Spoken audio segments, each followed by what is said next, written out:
Democrat of the Day. We got Jeff Stein coming up here in a little bit to go over national politics, but let's get local. Jim Reed is running in 13A. He's Democrat of the Day, and he's kind enough to join us this afternoon to talk about his campaign. Hey, Jim. Hi, thank you for inviting me, Matt. I was going to say, if I'm elected, I promise to help find the goat which they're talking about. Can you wrangle a goat, Jim? Because, I don't know why they're having such a hard time getting the Inver Grove Heights goat wrangled up. Well, I don't think I can, but there's lots of people who live in my district that could probably do that. I'm riding in a predominantly rural and small town district, and one of my supporters who drives me has raised goats, so I think he could probably help you with that. I've got a great idea. We're going to send some people out of the Metro Core over to help you in your district. You send some goat wranglers to Inver Grove Heights. I think we call that a fair trade. Oh, yeah, that's a deal. Thanks. 13A, this, I think for most people, the best way to describe it is just west of St. Cloud, right? Yes, it's west and south of St. Cloud, so it doesn't include St. Cloud. The towns included in the district are St. Joseph, Avon, where I live, Collegeville, where College of St. Benedict and St. John's University are in St. Joseph, and Collegeville, that's where I teach, Cold Spring, Rockville, Richmond, Paynesville, Roscoe, Eden Valley, Kimball, and then a lot of township areas in between that have a pretty significant population, although it tends to be spread out in small developments, in farms, and along lakes. By the way, you'll be seeing me up in Collegeville. We'll be doing my son's getting to that age. We're going to start touring some colleges, so we're going to be coming up to your district. All right, great. Good to hear that. Why? Tell us a little bit about your background. It sounds like you do work for the university system. Yes, I teach in the political science department of the College of St. Benedict and St. John's University. I've done that now for 30 years.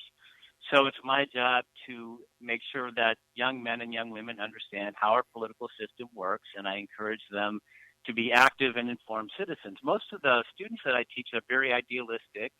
They care about the environment. They care about fairness to people of all backgrounds. But many of them haven't gotten the habit of translating that into political action. So that's part of what I encourage them to do. Regardless of their political point of view, I want them to be active, informed citizens. So I've been there for 30 years. I ran for the legislature back in 1992 when I was in my early 30s and had only been teaching at St. John's and St. Ben's for a few years as a newcomer to a very rooted district. Many people thought I didn't have a chance, that I was going to get blown out. I door knocked extensively in 1992 and ended up coming 98 votes short in a recount out of more than 15,000 votes. So that tells me, first of all, that the door knocking works. I would not have come close if it hadn't been for that. It also told me that every vote counts. When I go talking with a voter, I always think this person could be the deciding vote. And I ended up then writing a book about that experience, not necessarily to celebrate my own campaign, but to give a portrayal of what a door-to-door campaign is like, because many people have done it, but there have been very few books about it. And I kept my notes of my conversations with voters. So I came out with the book, Doorstep Democracy, Face-to-Face Politics in the Heartland. So now I am reliving that book. I decided to run again for the Minnesota House this year.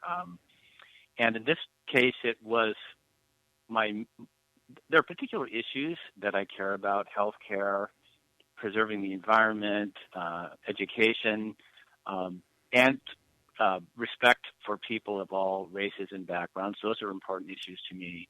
My main reason was concern for the future of our democracy. I feel that the fabric of our democracy is in danger of being ripped because we are so deeply and toxically divided right now as a people. There are many people who told me that they have gotten out of the habit or cannot even talk to somebody that disagrees with them politically. And this comes from people on both sides of the political spectrum. And that's not a healthy situation for our democracy. So I felt it was important to do my part to try to change that. So I am, again, going door to door. I've been to more than 7,000 households already. And I engage people in conversation. I go to every door on a street, whether that person is likely to support me, oppose me, or in between. I'm willing to talk with anybody. And of course, I hope to persuade them to vote for me. And many people really appreciate the personal visit. Many people say, you're the first candidate who's ever stopped to talk to me. But even if I don't persuade them to vote for me, I at least want to come away from that conversation respecting one another as fellow citizens, not enemies. I want to set an example for people of all sides that we can, again, have civil conversations. Politics does not need to be about attacking people, spitting on them, threatening to throw them in jail. That's not healthy democratic politics. So I'm trying to set an example of healthy, respectful conversation between citizens in the way that I campaign. It's great. I think one of the things that's the best things that's happened this election cycle is the DFL is remembering that FNL stand for Farm and Labor, and it's easy when you see the failures of the Republicans who have promised a lot of things and have not delivered. When you're doing these door knocking, what are the issues? I've got to believe, because we've talked to a lot of outstate candidates. Healthcare has got to be up there as well. But what are the issues you're catching in 13A right now? Well, I have more discussions about healthcare than anything else, and this is an enormous stress for lots of people of different ages. It's for farmers. Nearly every farm family that I've talked to so far has benefits only because somebody works off farm in a non-farm job for benefits, and then has to come back and do their farm work. Small business owners are really challenged by this. Anybody who's working less than part-time, you talk to somebody who's working 30 hours, they're really often out in the cold for benefits. Anybody who's changed jobs. And then anybody who, say, is diabetic and has to face the cost of insulin. So the healthcare situation can come in many forms. And what I tell people is that I don't have a magic wand. I don't promise that it will be easy to fix, but I do promise I'm not going to give up on it. And that if there were one thing I could accomplish if elected, it would be I would like it to be to make progress on healthcare. To me, I would like to see a system that works the way that Medicare works. I don't claim that Medicare is perfect, but there's so many really good things about Medicare. Everybody pays into it. Everybody takes out of it. You don't lose it by changing jobs. You don't lose it by moving from one place to another. You don't lose it if you get divorced. I've talked to people who have held off on getting divorced until they get their respective health care benefit situations worked out. So that's an enormous stress, and I have lots of conversations about that. Probably the next most frequent thing that we have conversations about is when somebody says to me, why can't the parties stop fighting and get something done? People are really discouraged by how the party battles that seem to end in these sort of partisan train wrecks. And I don't claim that either side is innocent in this. So I assure them that I am willing to work across party lines if there is some willingness on the other side, and it's something in which we can make a principled compromise. So those are probably the two most frequent things. When I'm near lakes, the whole horseshoe chain of lakes runs through the heart of my district. There's a lot of lakes. I'll often talk about invasive species. We'll have conversations about protecting Minnesota's lakes and streams. That, too, is an issue that people care about across party lines. And then finally, education, especially with kids in school. There's lots of conversations about that. You know, one of the things I think you can also bring up when you bring up the part about the party and things getting done, so things don't get done. You're running for a House seat. Things don't get done when the Speaker of the House holds a 1,000-page bill till 3 hours before the vote, chucks it at the other party, says, you've had enough time to look at it, when 95% of it's brand new, and then says, vote now. That's not representing the state. That's not representing districts. That's basically forcing agenda. Just to something as simple as going back to what the state constitution says is that each bill gets its its own hearing and its own vote, I think that alone would clean up a lot of stuff right there.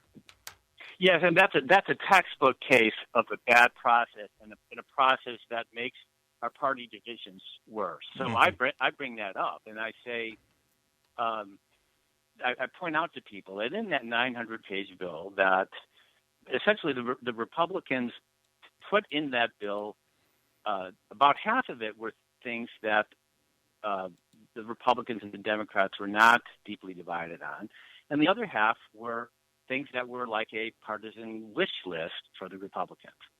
So they put all those things together in the same bill, and in a sense, we're holding the things that the parties can agree upon hostage in order to get the things that were the partisan wish list. They said we will dare Governor Dayton to veto this, and so he did. And so that's a textbook case of a bad process.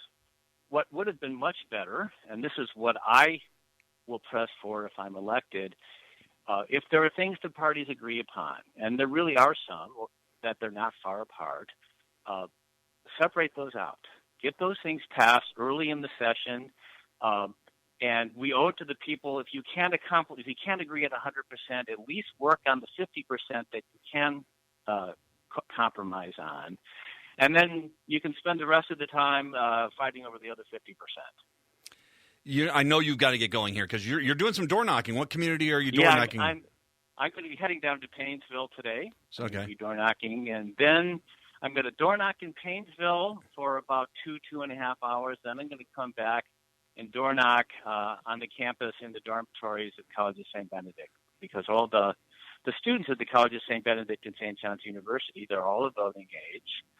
They can vote in Collegeville or St. Joseph if they choose, as long as they are U.S. citizens and full-time students. They can vote they can declare St. Joseph or Collegeville as their resident. They just can't vote in both places in the same election. Mm-hmm.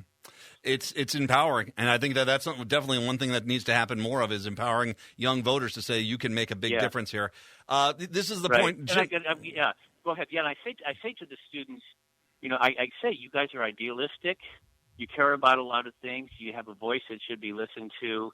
But the cold truth of politics is people don't listen to your voice unless you put your votes behind it. And I think they're beginning to understand that. This is the point, Jim, where I make the plea on everyone listening in the metro area right now. Mm-hmm. There's a lot of great Democrats out there. Mine is Cheryl Joachim. I think she's a pretty strong candidate to win her district. Help your local candidate. But once you're done there, we need to flip some of these outstate seats. Jim Reed's seat is a prime example. It's an open seat. This is a winnable seat. It's an open seat, yeah. 13A, just to the west and the southwest of St. Cloud. Very easy to get to. Jim, what's the best way if people want to find out how they can donate, how they can volunteer, help you door knock throughout 13A? How can they get that information? Well, the easiest way to donate would be go to my campaign website. So it's www.jimreedforrep.com. It's JIMREADFORREP.com. There's a donation link there. You can also see links on some of the issues. There's a volunteer link on the website, but the quickest way to volunteer, the way I'll see it fastest, is if you email me, jimreedforrep@gmail.com, JIMREADFORREP@gmail.com. Some of the things volunteers can do for us, we have begun group door knocks. We had a good, large number of people group door knocking last Saturday. We're going to be we're hoping to do group door knocks a couple days a week. And it's important for a group door knock that the people who go out, I do want them to meet me. They should get a sense of what I'm like, where I'm coming from, why they could support somebody like me. And then in the script of the group door knock, also they should say why they personally are supporting me and why they think this election is so important. So it's not just dropping lid and going on to the next door. It's engaging people in conversation, which is what I do as a candidate. I think people are thirsty for real conversation. They're tired of just the robocalls and the partisan blasts and the super PAC attack ads. They want real conversation, and that's what I welcome and invite people to do who would like to help on my campaign. Well, and you've quite literally wrote the book on door knocking in a campaign, so you know how to do this. All right, so and I enjoy doing it too. You can't do something like this without enjoying the process, without enjoying the conversations. Jim Reed, READ, for FOR, rep.com. That's the website. And Jim Reed for rep at gmail.com. That's the email. We'll put all that stuff out a little bit later on. All my best as you head out to Painesville. All my best as you head out to the College of St. Benedict, and drive safe. And all my best tonight. And by all means, people, get out there and help Jim Reed in 13A. Yeah, thank you very much for inviting me on your show today.